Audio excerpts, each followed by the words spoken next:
So, again, so what can we postulate? We can say, okay, then there's obviously, during a smoke event, you're getting a lot of smoke particulate matter. It's probably falling on the grapevine, and I think, and obviously in a canopy situation, would anybody have any idea about how much surface area of leaf area there is in a hectare of fruit, in a hectare of vine?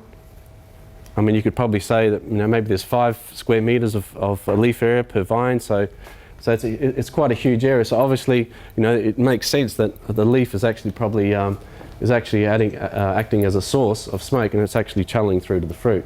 And obviously, post veraison, that level of glycol is actually probably accelerating into the fruit.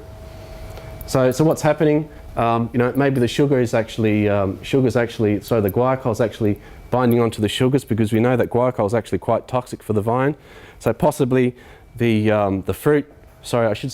vine is actually binding up the glycol in some fashion. I'm just postulating here in order to make it more stable, in order to make it less toxic for the vine to get through. So we know that from the earlier work we've seen, it sort of accumulates in the inner layers of the juice, inner layers of the skin and not the pulp. So obviously when we press the fruit, we're seeing a higher level of glycol. And that's obviously from that data, the later the harvest date, obviously the greater level of smoke taint. So this sort of leads to some of the other work that we've been following as well, and obviously Kerry Wilkinson will actually go into this a lot more. So what we found is that the levels of glycol at harvest time or before harvest, it wasn't really correlating to what was actually to the results in the final wine. And it's obviously very difficult to give some kind of indication here, because as we saw, it really depends on the winemaking technique. It also depends on the sampling. It depends on where the vineyard is located, and it depends when that fire event happened. So we've seen, there's a very large difference in terms of what happens in the vineyard. And this also leads to the aspect that perhaps there is some kind of the glycol is actually bound in some form, and it's actually through enzymatic action of either an enzyme or maybe or different yeast, which actually in the fruit, it's actually it's being liberated from precursors and actually forming free glycol.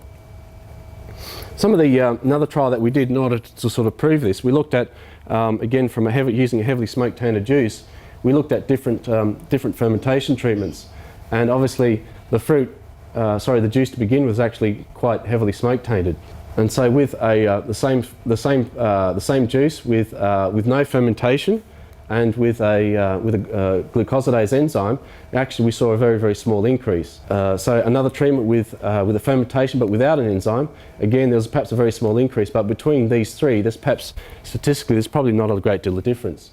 What was interesting is that when we did a fermentation with a beta glucosidase enzyme, and this was just a normal commercially available enzyme, we actually found quite a large increase. So obviously you can probably make the conclusion that certainly beta glucosidase activity in a smoke tainted ferment actually does have can actually accelerate the rate of glycol. And as also point out is that when we did a no smoke and fermentation, the same thing, we didn't see any release of glycol. So that's important in terms of our controls. So this also leads to a lot of the work that's actually being conducted at the moment. And what we're seeing is that we can perhaps speculate at this moment, and this is a lot of work that perhaps Kerry will sort of talk as well, is that we have right at the end of here, I'll sort of illustrate as a pot of gold, but it's not really. But in terms of research, indicates where we're heading to. And what we're seeing is that glycol is actually bound to a glucoside, to a glucose molecule, and obviously being liberated. And then there's also there could be potentially a very large pool of precursors, which is either creating this molecule here or either forming glycol. So there's a lot of work being done at the moment to identify what these kind of precursors are. But I think in terms of what this really illustrates is the really complicated matrix of what actually happens with smoke and how it actually develops during fermentation.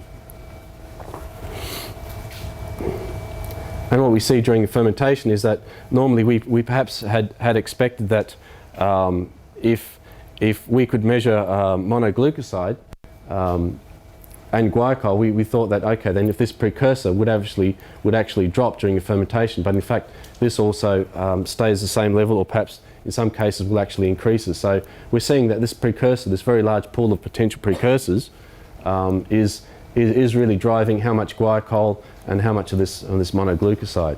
So again, this could be quite interesting in terms of finding, doing some kind of analytical technique to determine how severe a potential smoke tainting issue could be. If we could measure this, if we could, in conjunction with this, then this could give us an idea of how heavily smoke tainted a product may be. Again, there was also a lot of concern about what happens in a vineyard after a season where they've had a severe smoke taint. And this was the same data which we sampled from the same vineyard which had that fire event in December 2006. And obviously the figures that we saw here during the growing season, the previous year, was about 40 to 70.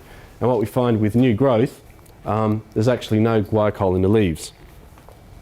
And so therefore it's safe to say that if you have a smoke event in the previous year, then the chances are you probably won't have any smoke issues carrying over to the following year. Okay, then there's quite a number of, there's probably a cast of thousands who've really been involved in this work. So I really want to thank all of the winemakers and all of the organisations which are involved in this work, and also the AWRI Industry, which really funds a lot of the Institute's activities.